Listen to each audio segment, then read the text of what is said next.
queremos cumprimentar e saudar a todos. Com a paz do Senhor, estamos aqui para mais uma Escola Bíblica Dominical, direto da Igreja Evangélica Assembleia de Deus em Curitiba, que é presidida pelo pastor Wagner Tadeu dos Santos Gabi, aqui da congregação do Parque Industrial, que é dirigida pelo evangelista Agnaldo Vieira. Fique conosco, seja abençoado nessa manhã, você é o nosso convidado. E Jesus é o caminho dos céus. Oh, vem Assembleia e ouve. Estamos de volta com a nossa Escola Bíblica Dominical. Hoje, com a participação com o nosso convidado, evangelista Cícero. É um prazer recebê-lo aqui para compartilhar conosco da Palavra do Senhor. Estudaremos hoje a lição número 12, mas antes de nós entrarmos na nossa lição, fazer a leitura bíblica em classe, nosso textuário, nossa verdade prática, eu convido a todos os irmãos para que fechem seus olhos e vamos estar orando, elevando a Deus uma oração como forma de gratidão por mais um dia de vida. Vamos orar. Eterno e soberano Deus, Pai santo e justo, em nome de Jesus entramos em Tua presença, Senhor, para Te glorificar e Te exaltar. Te agradecer por mais esse dia de vida que o Senhor nos concede, pela oportunidade de podermos estudar a Tua Palavra. Seja conosco, encha-nos do Teu Espírito Santo, dai-nos sabedoria vinda do Senhor. Em nome de Jesus, esclareça as Tuas palavras ao nosso coração. E que tudo, Senhor, tudo seja para a Tua glória. Em nome de Jesus, nosso Senhor. Amém. Bom, como dissemos, estamos aqui para a nossa lição 12 da Escola Bíblica Dominical, domingo, dia 21 de junho de 2020. A lição que traz por título A Conduta do Crente em Relação à Família. Lição maravilhosa e com certeza os irmãos verão o quão importantes são esses aprendizados para o nosso dia a dia. A conduta do crente em relação à família. E para nós começarmos a nossa lição, vamos lá com a leitura do nosso textuário, que encontra-se em Efésios, capítulo 5, e no versículo 31. E diz assim a palavra do Senhor: Por isso, deixará o homem seu pai e sua mãe, e se unirá à sua mulher, e serão dois numa carne. Temos também a nossa verdade prática, que vem nos ensinando o seguinte: Deus estabeleceu o casamento monogâmico, heterossexual e indissolúvel, isto é, a instituição da família para a glória do nome dele. Temos também a nossa leitura bíblica em classe, que encontra-se em duas passagens diferentes. Efésios capítulo 5, do versículo 21 até o versículo 33, e depois na mesma carta aos Efésios, capítulo 6, do versículo 1 ao versículo 4. Vamos fazer a leitura? Podem acompanhar aí na tela. Diz assim a palavra do Senhor: Sujeitai-vos uns aos outros no temor de Deus. Vós mulheres, sujeitai-vos a vosso marido, como ao Senhor. Porque o marido é a cabeça da mulher, como também Cristo é a cabeça da igreja, sendo ele próprio o Salvador do corpo. De sorte que, assim como a igreja está sujeita a Cristo, assim também as mulheres sejam em tudo sujeitas aos seus maridos. Vós, maridos, amai vossa mulher, como também Cristo amou a igreja, e a si mesmo se entregou por ela, para santificar, purificando-a com a lavagem da água pela palavra, para apresentar a si mesmo igreja gloriosa, sem mácula, nem ruga, nem coisa semelhante, mas santa e irrepreensível.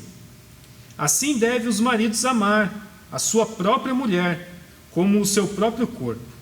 Quem ama sua mulher, ama-se a si mesmo. Porque nunca ninguém aborreceu a sua própria carne, antes a alimenta e sustenta, como também o Senhor, a igreja. Porque somos membros do seu corpo. Por isso, deixará o homem seu pai e sua mãe, e se unirá à sua mulher, e serão dois numa carne. Grande é esse mistério, digo-o, porém, a respeito de Cristo e da igreja. Assim também vós, cada um em particular, ame a sua própria mulher, como a si mesmo, e a mulher reverencie o marido. Efésios 6 nos diz assim: Vós, filhos, Sede obedientes a vossos pais no Senhor, porque isso é justo. Honra teu pai e tua mãe, que é o primeiro mandamento com promessa, para que te vá bem e vivas muito tempo sobre a terra. E vós, pais, não provoqueis a ira a vossos filhos, mas criai-os na doutrina e a demonstração do Senhor. Evangelista, irmão Cícero, como já falamos, é um prazer estar recebendo o irmão aqui para podermos discutir a respeito dessa lição tão importante que a nossa revista nos traz. Para que nós possamos começar, eu peço para que o irmão dê uma palavra, uma saudação inicial e assim já entre com a introdução sobre essa lição. Paz do Senhor, irmão Júlio, paz do Senhor, nossos irmãos que estão aí nos acompanhando, né? E é uma alegria nós estarmos aqui neste dia.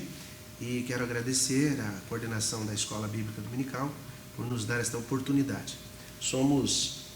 Lecionamos na escola, mas antes disso somos alunos da escola. Então, sempre que possível, nós estamos ali sentadinhos para poder aprender, né? E quando nos é dada essa oportunidade, com muita alegria e honra, nós também repartimos um pouco do conhecimento juntamente com os irmãos. Muito bem, nós estamos na lição de número 12, já terminando o nosso trimestre, né? Trimestre esse que falou sobre a carta de Paulo aos Efésios. E acredito que você que está acompanhando desde o início aprendeu muitas coisas nessas lições. Estamos na lição número 12, a próxima lição, a 13ª, então aí já estamos passando já para o próximo trimestre. Mas muito bem, hoje nós vamos falar então, como já foi lido, sobre a conduta do crente em relação à família. A introdução diz assim, na Bíblia, o relacionamento familiar é um projeto divino que pressupõe o matrimônio, e aqui repete o que foi falado aqui na verdade prática, pressupõe um matrimônio monogâmico, heterossexual e indissolúvel. No modelo divino, os membros da família são iguais, porém cada um desempenha papéis diferentes. Nessa lição, veremos a conduta requerida por Deus para a família cristã.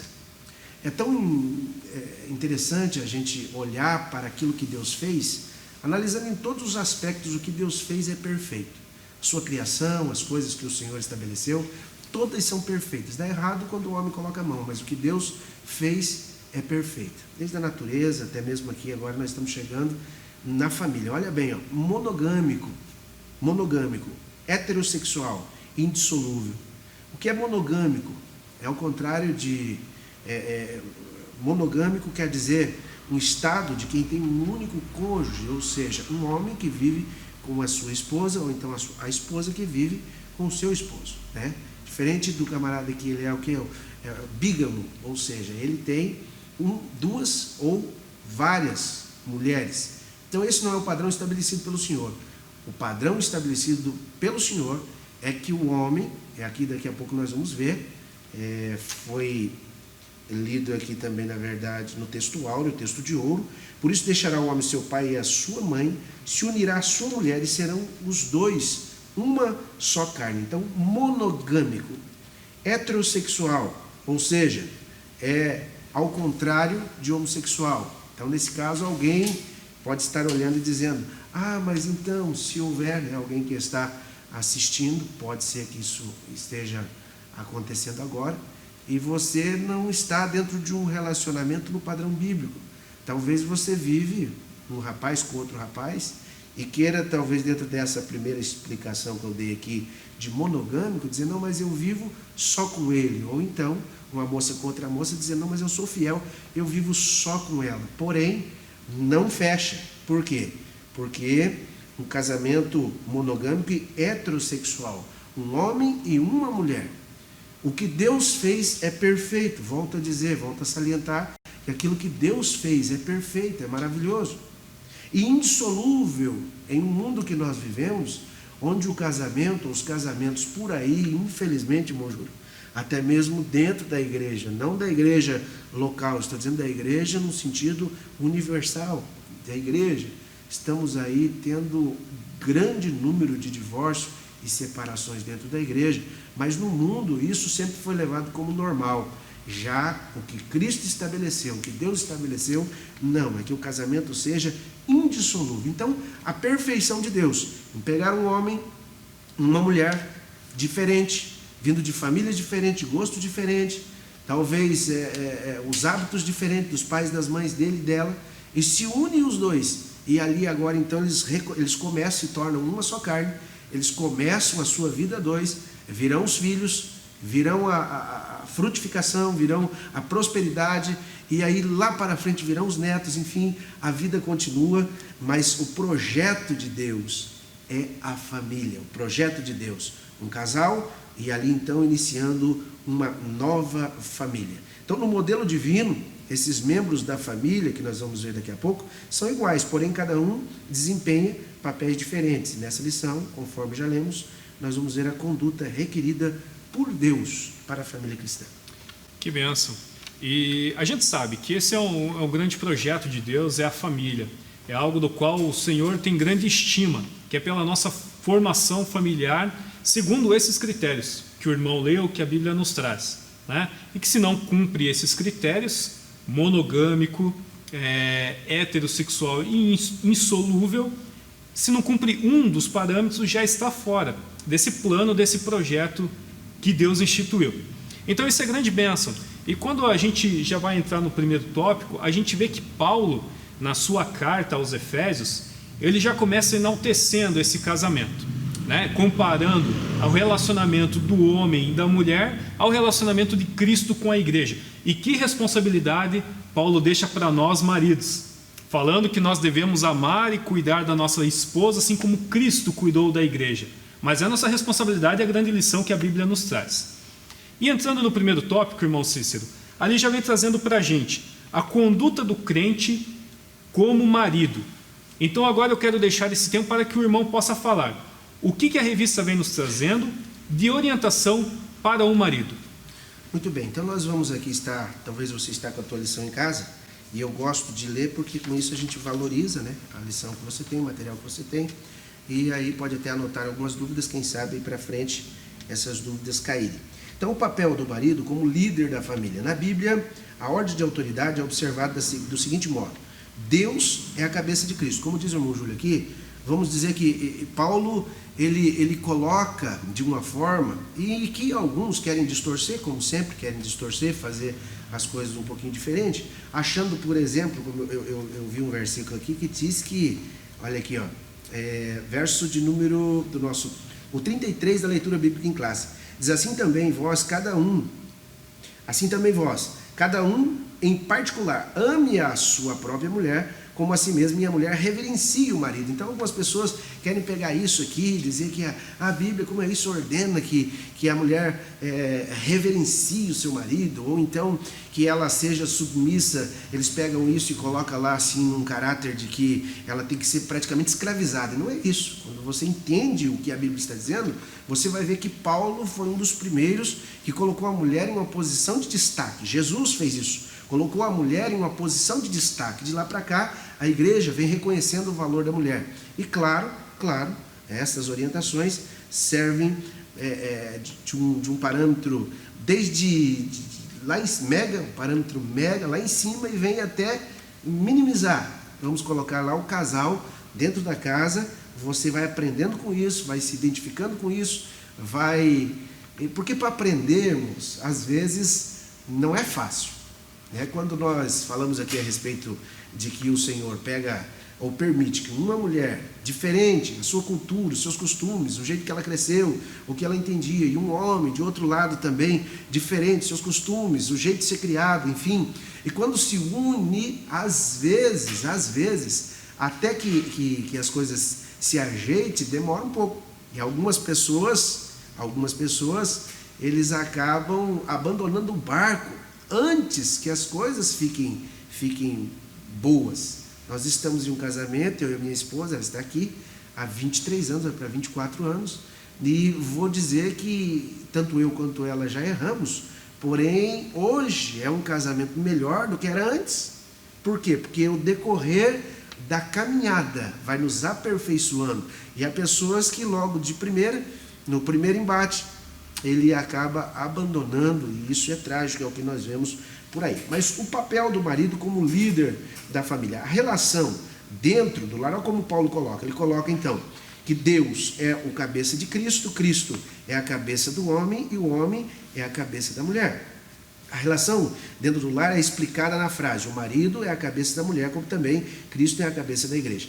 Ela mostra a relação, que o modelo de relacionamento do casamento cristão mostra o modelo. Isto é, o marido deve liderar a sua casa do mesmo modo como Cristo lidera a igreja, visando o seu absoluto bem-estar. Bem-estar, aquilo. E é curioso, conforme o Júlio aqui já falou, que nós devemos amar a nossa esposa. E a Bíblia não manda a mulher amar o homem. Não, ela não manda. Ela manda o homem amar a mulher. Já visando essa diferença que há entre o homem e a mulher, vocês, se não fizeram isso, podem fazer. Experimente surpreender a sua esposa, para você ver que realmente a Bíblia tem razão. Quando você ama e demonstra isso, e ela sente que está sendo amado por você, não precisa de fato a Bíblia dizer: e a mulher ama o marido, porque isso já está intrínseco nela. Ela já ama. Em si ela já foi criada com esta sensibilidade de amar. Mas o homem é mais bruto um pouquinho, então aí precisou dessa orientação. Nós, os homens, devemos amar a nossa esposa. À medida que nós amamos a nossa esposa, então retribui de uma forma maravilhosa. Uma pequena lembrança, né, que a Bíblia nos faz, e já fica a dica aí para todo mundo, né? Domingo, então, a necessidade de nós homens realmente demonstrarmos isso, né? Porque não é natural nosso. Não é natural nosso do homem essa demonstração de afeto, essa demonstração de carinho de maneira tão visual como é a da mulher. Tem que se esforçar. Tem que se esforçar. Inclusive, às vezes, alguns de nós, agora já menos, mas os mais antigos, foram criados em um lar desprovido de amor paternal e maternal. Então ele cresceu com aquilo e não pode trazer essa experiência para dentro do seu casamento. Ele tem que querer, a partir de agora, uma mudança no seu casamento. Então tem que se esforçar. A frase "eu te amo" não existia no vocabulário. E tem que ser inserido nessa nova vida em que nós optamos agora. Exatamente. Muito bem, finalizando aqui, é necessário ressaltar uma questão importante. O movimento feminista com viés neomarxista, eu não vou aqui me ater muito por causa do nosso tempo, mas eu quero só dizer o seguinte: olha, esse movimento aqui, considera esse modelo de família, conforme a Bíblia aqui relata, como um sistema opressor do homem contra a mulher. Mas se você for olhar aqui quem era Karl Marx e qual era a sua ideologia, o que ele pregava, então você já vê que de fato ele está fora do contexto bíblico, aquilo que nós cremos, aquilo que nós pregamos. Tá? Então a lição ela só relata, mas não é modelo para nós de forma nenhuma. Tá? Uma das principais, desculpa irmão interromper, mas uma das principais vozes feministas, né, do final do século XIX, início do século XX, Simone de Beauvoir, francesa, é uma das pessoas que mais criticavam essa estrutura cristã judaica, essa estrutura atual que nós conhecemos cristã do casamento, né? Falando que não precisava ser assim, que a mulher podia ter a sua liberdade, mas criticava o casamento e por sua vez casou-se 2 ou 3 vezes. Então criticava, mas não conseguia sair dele, né? Não respeitava o que a Bíblia fala de monogamia, mas não conseguia sair dele. O casamento é ruim, mas eu continuo. Então, não tem muito base, muito fundamento o que o feminismo prega, né?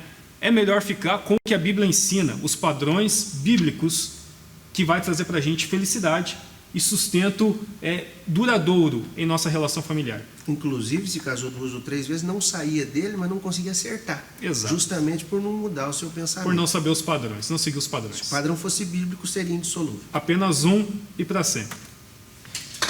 Ok, então, irmãos, o subtópico 2 do primeiro ponto aqui, que fala sobre a conduta do crente como marido, e agora nós vamos falar sobre o amor como elemento primordial. O marido, além de liderar, deve também amar a sua esposa, assim como Cristo amou a igreja. Nós já falamos um pouco sobre isso aqui.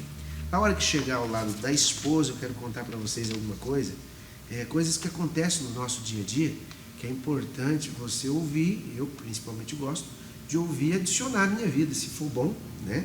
Ouvir e adicionar à minha vida, com certeza, é sinal de crescimento. Isso implica a prática de sacrifício, como diz as Escrituras. Cristo amou a igreja e a si mesmo se entregou por ela. O amor de Cristo para com a igreja foi altruísta e incondicional. Assim a igreja foi atraída para Cristo por meio do amor e não por ameaças ou imposição autoritária. Deste modo, os maridos devem também manter a união e a harmonia conjugal por meio do exercício do amor.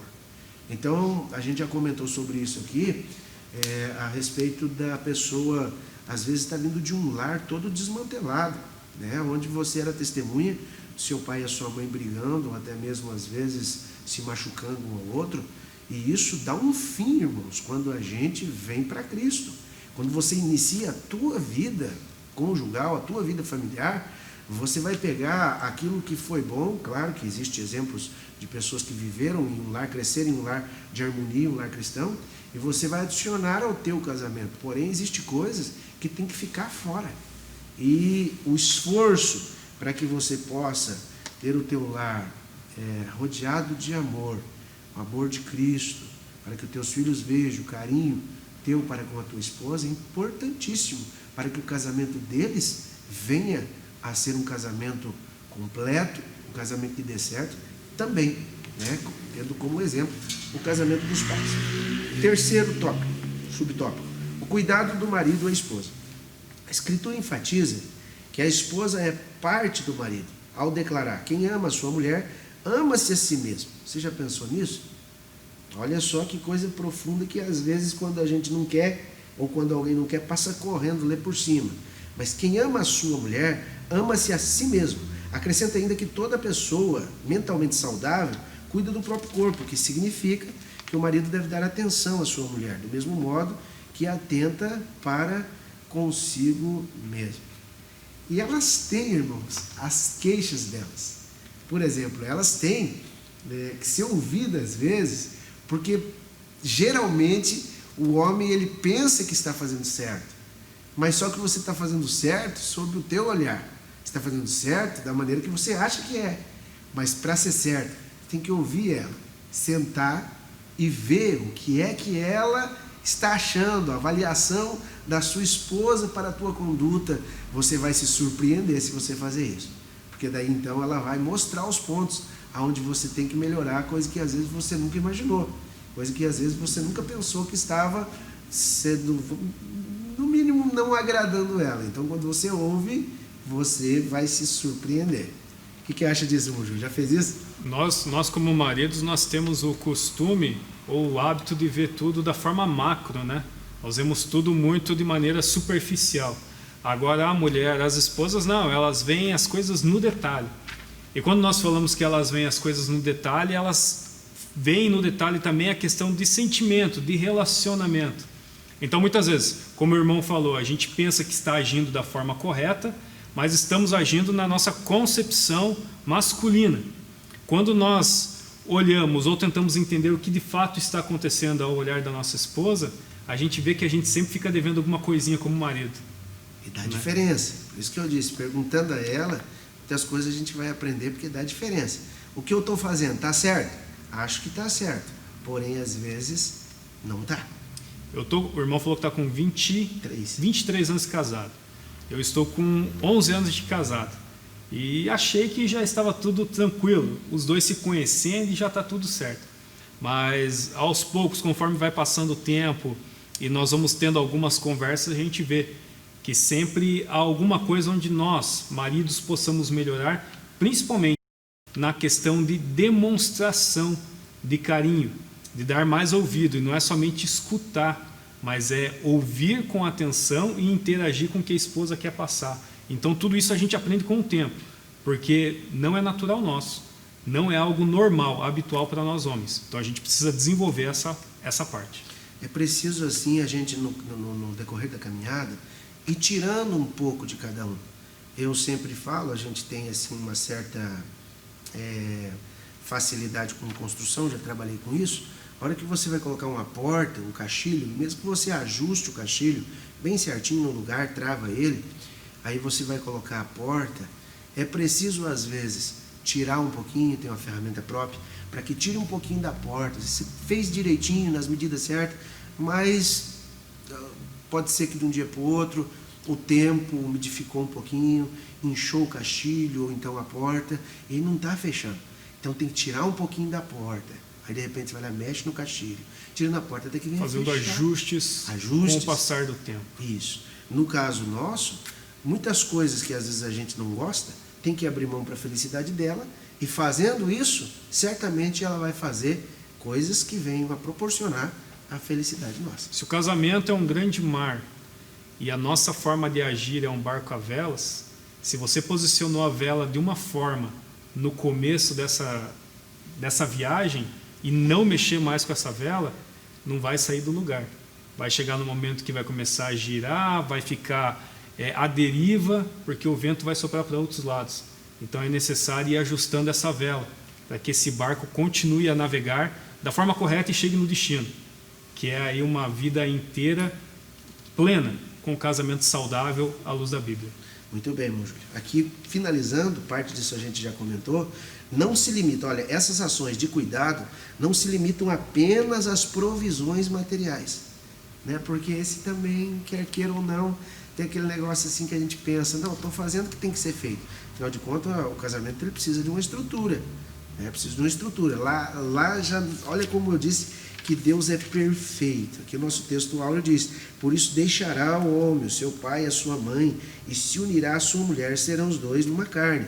Então, já parte do princípio do jovem que quer se casar, para que ele possa ter um planejamento, e claro, se possível, que não vá morar na casa dos pais, ou dos sogros, se possível, né? Alguns, claro, não tem alternativa, mas se possível, porque biblicamente é importante que você comece a sua vida a dois, longe ali, para que você não venha a acabar atrapalhando o relacionamento do seu pai e sua mãe, porque aí já fica diferente, ou até mesmo do sogro e da sogra. Então, nós pensamos nisso assim, as provisões materiais, não, está tudo certo, e achamos que isso é o suficiente, mas não.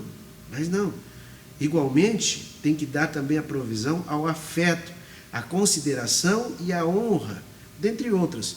Tal demonstração de amor deve ser sincera, tanto em público quanto em particular, de modo permanente, enquanto ambos viverem. Então veja, os alunos da escola estão tendo o prazer, talvez, de ver agora, ou então relembrar agora, pontos fundamentais para uma vida familiar de sucesso. Exatamente. E quando nós falamos desses pontos fundamentais, falamos muito sobre a conduta do homem crente, do homem cristão, dentro do seu casamento, a sua postura como marido, mas claro, tem a postura da mulher, tem a conduta que a mulher deve seguir dentro do casamento. E a nossa lição, ela traz alguns subtópicos, alguns pontos específicos para a esposa também. O que a gente pode falar sobre isso, irmão Cícero?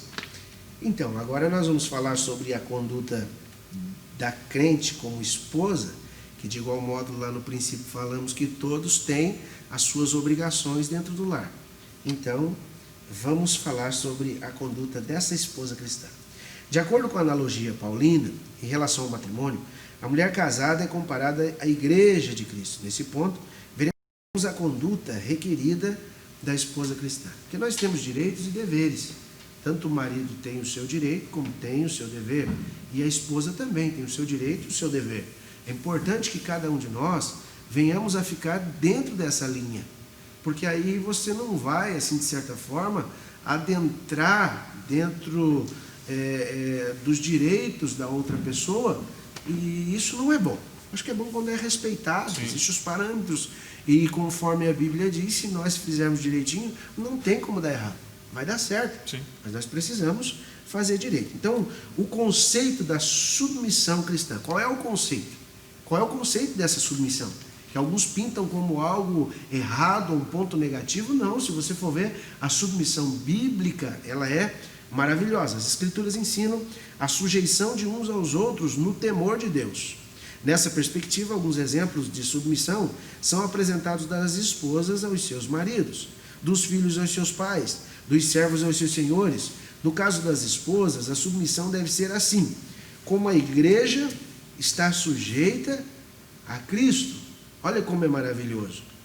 Portanto, aqui não se trata de uma sujeição irracional, não é um jugo, não é uma coisa assim que o marido ele vem todo cheio de... Não é autoridade, irmãos, há uma diferença entre autoridade e autoritarismo. A autoridade ela é transmitida de uma forma que que aqueles que devem seguir aquela pessoa que tem autoridade, faz isso espontaneamente. É através do respeito. O respeito é algo que você olha e respeita o teu líder, a autoridade dele emana por si só, e você diz, essa é a pessoa a quem eu vou obedecer. E autoritarismo é um jugo pesado, aquilo que a pessoa obriga o outro a obedecer. Isso não é bom, né? Aqui diz o seguinte, mas ela é voluntária, não é uma sujeição irracional ao domínio de alguém, mas voluntária e de grata aceitação do amor e cuidado do marido. Por isso nada existe de depreciativo nesta conduta, pois retrata o alto nível de relacionamento entre Cristo e a sua amada igreja. Então, não estamos falando de coisa pouca, essa comparação é sublime, está em um nível elevado. Maravilha, né? Ótimo, muito bom. E também tem a questão a gente vai continuar falando sobre a conduta da mulher cristã, né? Nesses parâmetros, nesses aspectos, e sobre a reverência devido ao marido, mas algo importante da gente salientar que, como da forma que o irmão falou, que é necessário a mulher ser submissa ao marido, como a Bíblia explica, mas não é para ser sujeita a um déspota. Nunca a Bíblia convidou ninguém a se sujeitar, ou o marido, voltamos lá para o marido, né, a ter uma atitude de déspota. Não, isso tem que ser com amor. Quando o marido demonstra autoridade com amor, o que a revista nos passa, o que a Bíblia nos ensina, a mulher ela vai ser sujeita com prazer, com voluntariedade. Ela vai sentir satisfação em fazer isso para casa. Da forma que a gente entendeu, uma submissão que é uma parceria, é um companheirismo, não é um subjugo. Então, a lição não está tratando disso hoje. Há uma diferença quando, por exemplo, essa mulher cristã tem um marido que não é cristão. Exatamente. Mas a Bíblia também tem receita para isso. Acredito que outro dia... Exatamente. Podemos falar mais. Mas, irmão, então pode continuar com a condição da mulher cristã, né, e também a reverência devida ao marido. Então, olha só, no caso aqui, quando a gente vê Jesus enaltecendo a posição da mulher, Paulo também fazendo isso, visto que a doutrina da igreja de hoje, ela basicamente está sobre os pilares das cartas paulinas. Então nós vemos ali, alguns podem até achar, mas aqui está falando, não, ele está colocando a mulher em uma posição de destaque. Tem que entender daquele tempo para trás como era. Na cultura judaica, a mulher ocupava a posição secundária e era parte da propriedade de um homem. Tanto é que, se você se lembra, para dar uma carta de divórcio para a mulher era simples. Se o homem olhasse nela e já não se agradasse de alguma coisa, se mudasse alguma coisa e ele quisesse dar uma carta de divórcio, ele fazia. Abriria a mão. Alguns, eu li uma certa vez de um rabino dizendo que, lá isso, não sei o nome dele agora, não me recordo a data, mas dizendo que ele tinha dúvida de que se uma mulher tinha alma. Então veja bem, no caso, naquele tempo, era assim que elas viviam. Elas eram pouco mais do que uma propriedade para os homens, a mulher para o seu esposo. Não como regra, né? Mas eu digo assim, é claro que aquelas pessoas que temiam o Senhor iriam lidar diferente, mesmo que o conceito da época permitisse que fosse assim. Na sociedade grega, as mulheres eram tratadas como inferiores e as esposas eram escravizadas. Então, olha bem, no Evangelho de Cristo, as mulheres alçaram posição de dignidade igual aos homens. É por isso que tem que entender essa igualdade. Não é agora, por exemplo, dizer, não, mas direitos iguais, aquela coisa toda, e ali já não é um direito igual. Já vira uma briga, uma ponta para que o negócio venha a se acabar. Exatamente. Tem que ser voluntário, como falamos, a espontaneidade de um para com o outro vai funcionar. Agora, a partir do momento que entra o autoritarismo, tende a não funcionar. Prosseguindo, no Evangelho de Cristo, as mulheres então alçaram uma posição de dignidade igual aos homens. Ao conversar com a mulher samaritana, Cristo quebrou paradigmas da época e se opôs ao preconceito e à discriminação. Portanto, a mulher cristã desfruta de plena liberdade em Cristo e não está sujeita a nenhum sistema de escravidão, de forma alguma. Então, se alguém ainda hoje, talvez, porque nós estamos falando aqui para pessoas não só de dentro da igreja, vamos estar aqui abrangendo pessoas que talvez não venham à igreja e ele pouco conhece da Bíblia, e essa lição pode estar ajudando ele nesse campo matrimonial. E você já leu, já ouviu alguém dizer que na igreja as mulheres elas têm que ser submissas ao marido e levou para o lado de escravidão. De forma nenhuma, não pense isso. O que acontece aqui é algo maravilhoso e dá certo, porque os parâmetros são bíblicos. Exatamente. São pessoas que têm a sua voz tem a mesma altura dentro do lar. As pessoas se respeitam, tanto marido quanto esposa. Tem a mesma importância dentro de uma casa. Irmão, vamos adiantar, tem a questão do nosso horário também, né? Mas o irmão pode concluir esse tópico, né, da conduta da esposa como crente, e eu já quero falar com o irmão sobre a conduta dos filhos. Ok. Que é algo, nós temos aí nossos jovens, nossos adolescentes assistindo, não é para ser polêmico, mas sempre gera algumas discussõezinhas extras. Então, vamos falar concluir a conduta da esposa e já vamos falar da posição, da conduta e do comportamento dos filhos como crentes. Ok, então o terceiro subtópico do tópico que nós estamos falando aqui, sobre a conduta do crente ou da crente como esposa, diz assim: a reverência devida ao marido. O amor do marido para com a esposa deve ser altruísta. O que é isso? É um amor desinteressado. Então, a partir do momento que o amor do marido ele é altruísta para com a sua esposa, gera um resultado. Esse amor serve ao propósito divino de capacitar a esposa a ser recíproca ao marido. O homem que assim se porta coopera para que a esposa o reverencie. Aí que está. O fato de você demonstrar este amor, e a Bíblia manda nós amarmos a nossa esposa, faz com que automaticamente ela venha a demonstrar o seu amor para nós também. Eu abro aqui um parênteses, e eu falei que era nesse ponto que eu queria falar sobre experiências que nós vivemos no nosso casamento. Por exemplo, eu tinha sempre o costume, agora preciso até voltar a fazer isso com mais frequência, eu tinha sempre o costume de estar escrevendo bilhetinho, né? Ali deixando uma cartinha para ela.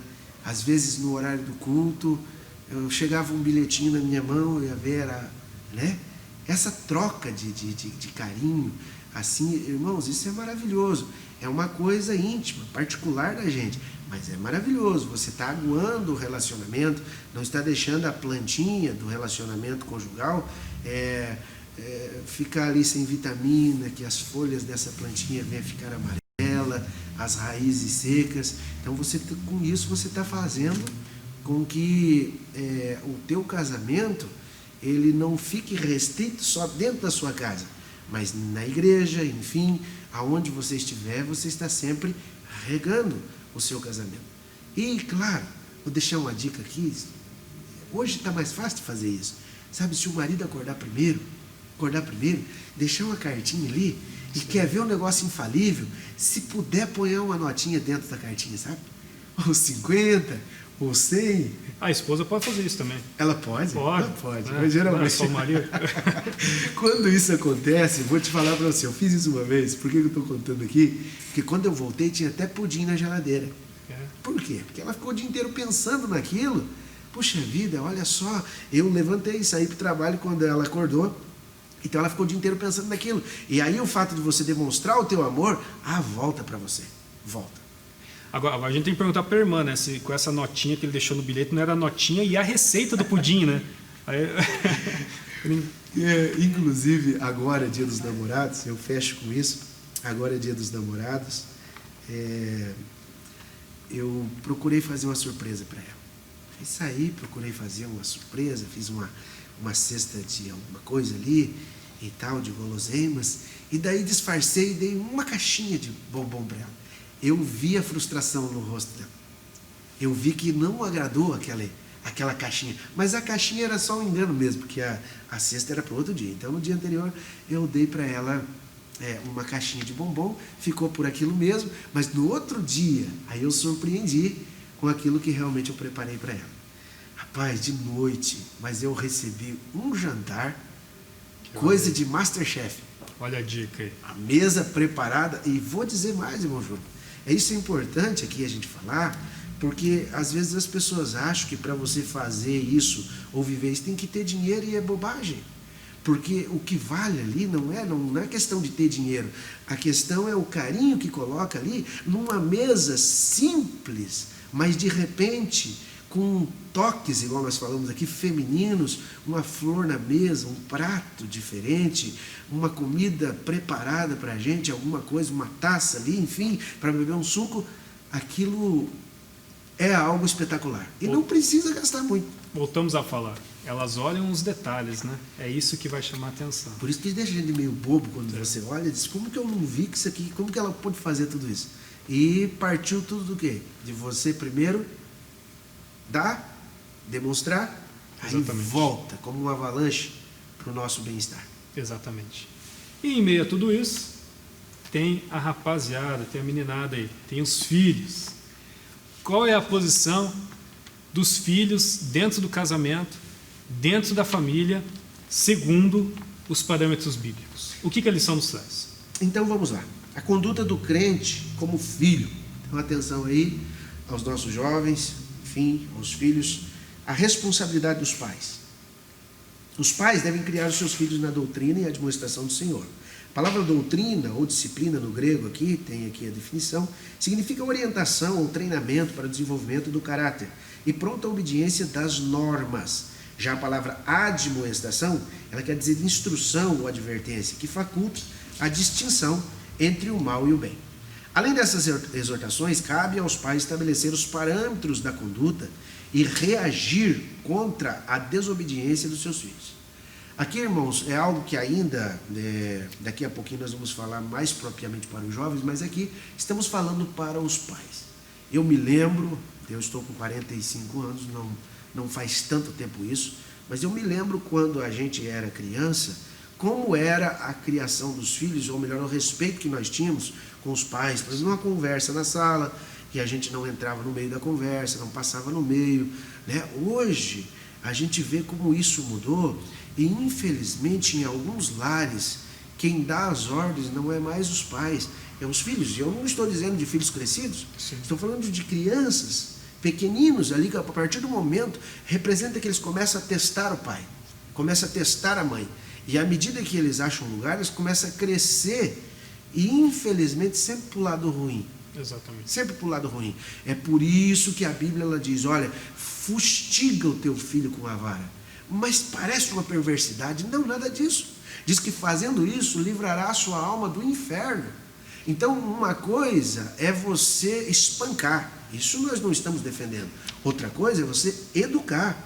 Aqui a nossa lição, ela vem de encontro dizendo que os pais eles devem estabelecer os parâmetros de conduta e reagir contra a desobediência dos seus filhos. Porque se você não conseguir colocar um não dentro do vocabulário com o teu filho, daqui a pouco como é que vai ser? Tudo que ele pede você dá. Às vezes você nem pode dar, tem que comprar coisas, fazer financiamento, prestações, para poder ceder aos seus caprichos. E como é que fica quando estas coisas vão se avolumando, vão pedindo cada vez mais, como é que fica? Então é preciso ter esse parâmetro, porque a formação do caráter do filho, ela é essencial. O pai precisa estar ali, o pai e a mãe, pronto para que essa formação seja uma formação de caráter sadia. Existem pais hoje que eles levam, claro, cada igreja é diferente, mas leva o seu filho para a igreja e acha que a responsabilidade é da igreja. Sim. Não, a responsabilidade é dos pais, para que possam cuidar. Vocês já devem ter visto, às vezes, uma criança quer alguma coisa, e a mãe diz que não pode, se joga no chão, ele pula, grita, faz aquela coisa toda, e não tem uma repreensão. O que será desse ser humano para o futuro? Então é preciso ter critérios. Critérios dessa educação estão na palavra de Deus. Provérbios 22:6 cita aqui. Por outro lado, os pais não devem abusar da autoridade recebida. Entra o equilíbrio das coisas. Não deve abusar desta autoridade recebida, pois eles devem educar com brandura e amor, sem rigor excessivo ou imposições injustas, a fim de não incitar a ira dos seus filhos, mas que deve ser corrigido sim, porque é a partir daí que o caráter da criança vai se formando e precisa ser um bom ser humano, um bom filho, um bom cidadão, para isso tem que ter parâmetros. Acho que fico alerta para os pais, né? A velocidade de processamento de uma criança hoje em dia é muito maior do que a nossa. Eles processam qualquer mínimo de informação muito melhor do que a gente. E muitas vezes algum sinal que nós damos, que para a gente não quer dizer nada, muitas vezes um não que você não fala, ou uma vez que você cede oferecendo ou dando alguma coisa para que pare uma manha, para que pare alguma coisa, a gente processa que eu fiz somente dessa vez para parar, mas eles processam totalmente diferente e acham que aquela é a forma e encontram que aquele é o caminho para conseguir tudo que querem todas as vezes. Então fico alerta para nós pais. Velocidade de processamento e forma de pensar de uma criança, de um adolescente hoje não tem nada a ver com a nossa forma de pensar, com a nossa forma de processar as informações. Então precisamos tentar nos colocar dentro do mundo deles, dentro da cabeça deles, para conseguir corrigir e orientar da forma correta. E em meio a isso aí tem a conduta dos filhos.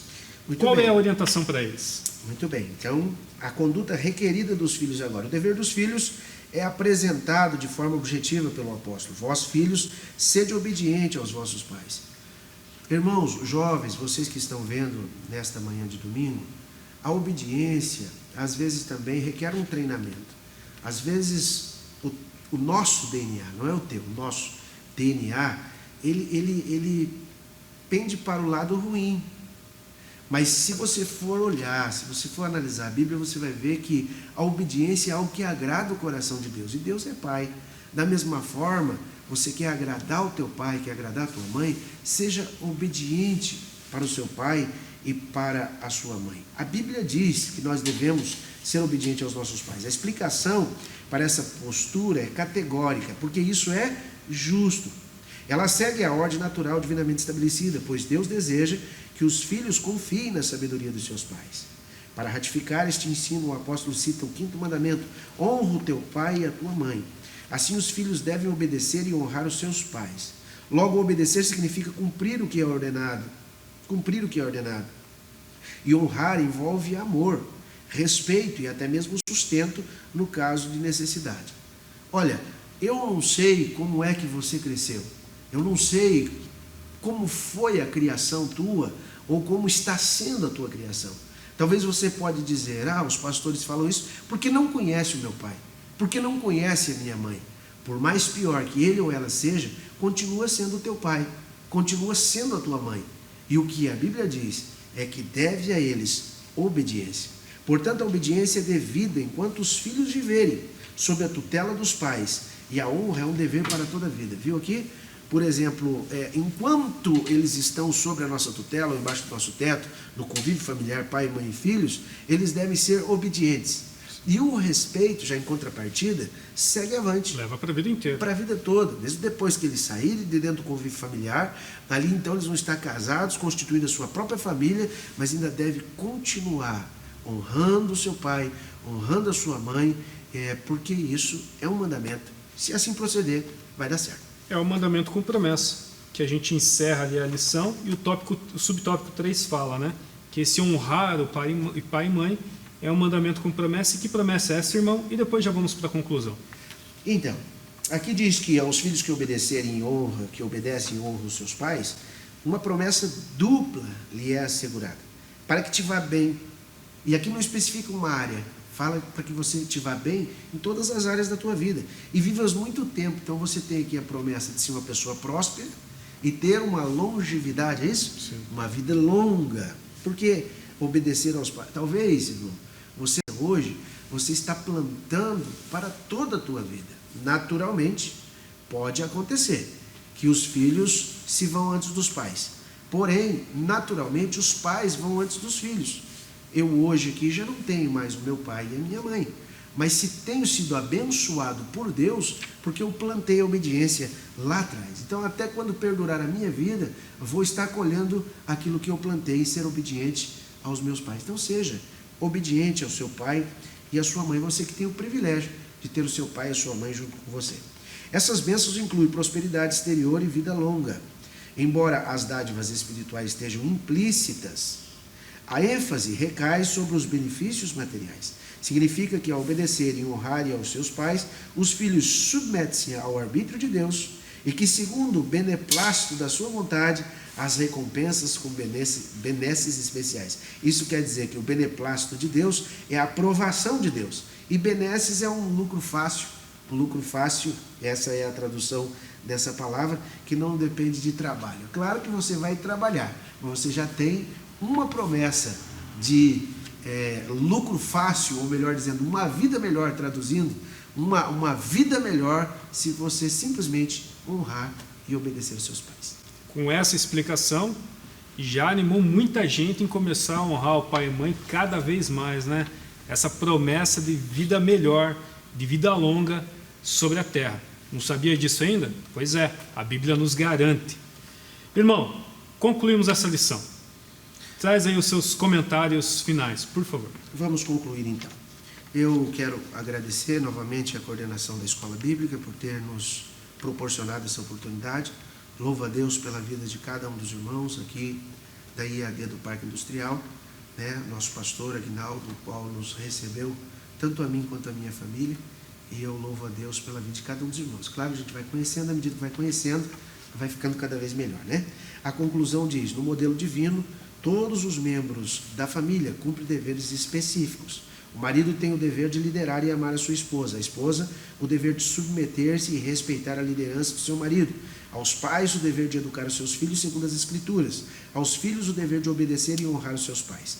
Assim, o amor, o respeito mútuo e a prosperidade fazem parte da família que se porta conforme Deus planejou. Então, fica aqui mais uma vez, né, dentro dessa 12ª lição da nossa revista, que você possa tirar o maior proveito possível de tudo que foi falado aqui. É claro, talvez se você for estudar vai descobrir outras coisas diferentes e vai estar adicionando aquilo que você ouviu hoje, e Deus com certeza vai te honrar. Amém. Então chegamos ao final dessa lição. Agradeço a todos que estão acompanhando, estão nos ajudando com esse grande trabalho da obra do Senhor aí, que é poder transmitir a palavra e os ensinamentos da Bíblia, né, através da Escola Bíblica Dominical. Então fica o nosso agradecimento, que o Senhor possa abençoar a vida de cada um. Peço também para que todos que estão nos acompanhando não se esqueçam de se inscrever em nosso canal do YouTube, dá o like lá, curte esse vídeo, compartilhe, abençoe a vida de mais alguém e comentar, e faça seus comentários lá. Nos oriente e fale o que a gente pode acrescentar, o que a gente pode estar mudando, para que a gente possa melhorar a cada dia, a cada final de semana, nessa Escola Bíblica Dominical. Deus abençoe a todos. Irmão Cícero, eu vou pedir para que o irmão esteja orando, e assim a gente já encerra e nos despedimos de todos os irmãos. Oremos. Querido Deus, nesta manhã, Senhor, nós te louvamos, porque o Senhor tem colocado as tuas mãos, estendido as tuas mãos sobre a nossa vida, e tem, Senhor amado, abençoado esta congregação.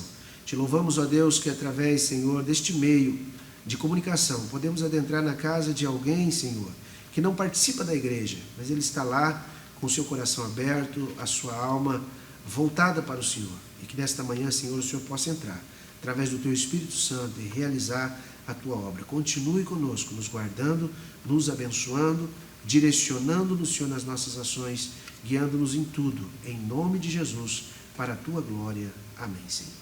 Amém.